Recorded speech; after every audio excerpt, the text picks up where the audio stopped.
जंगल आणि जमिनीच्या निसर्गात कुल दैवताचा श्वास आजही जिवंत आहे. जल जंगल जमीन हाच गावाचा खरा श्वास.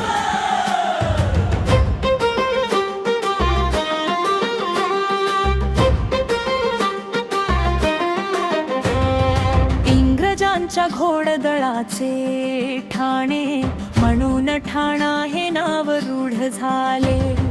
पुढे सरकारी नोंदीनुसार ठाणेपाडा अशी अधिकृत ओळख निर्माण झाली. निसर्ग हीच संस्कृती, निसर्ग हाच देव ही श्रद्धा आणि ओळख गावकऱ्यांनी आजही अखंड जपली आहे.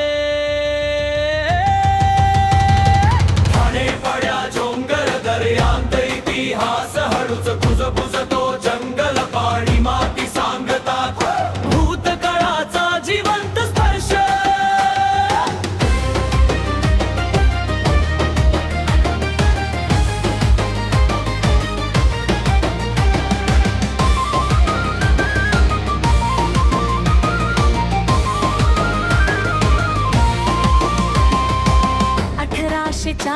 चा तो काळ होता, निसर्गाच्या कुशीत जीवन फुललेले.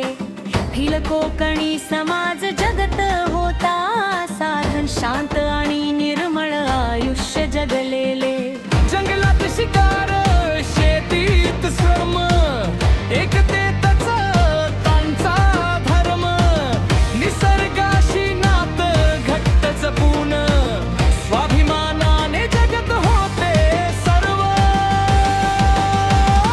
ठाणेपाडा सांगतो कथा ब्रिटिश सैन्याच्या त्या पावलांची गाथा. पथराशी सत्ते होत स्वासीजपर्यंत इतिहास इथे झाला जिवंत.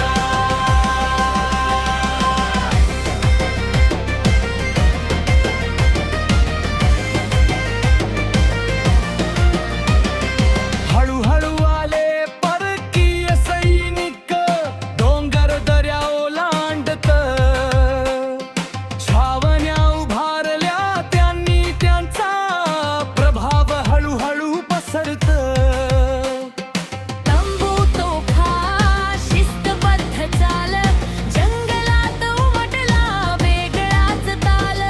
लोक पाहत होते दुरून सारे, मनात भीती आणि प्रश्नाचे जाळ.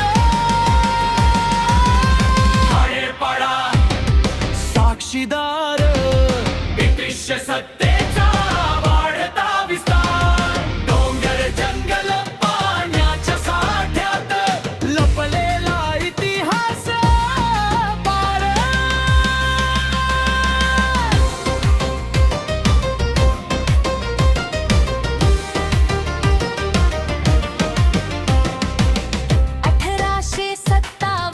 चा उठाव झाला, देशभर पेटली स्वातंत्र्याची ज्वाला. इथेही पोहोचली ती चाहूल, मनात जागी झाली आशेची ज्वाला.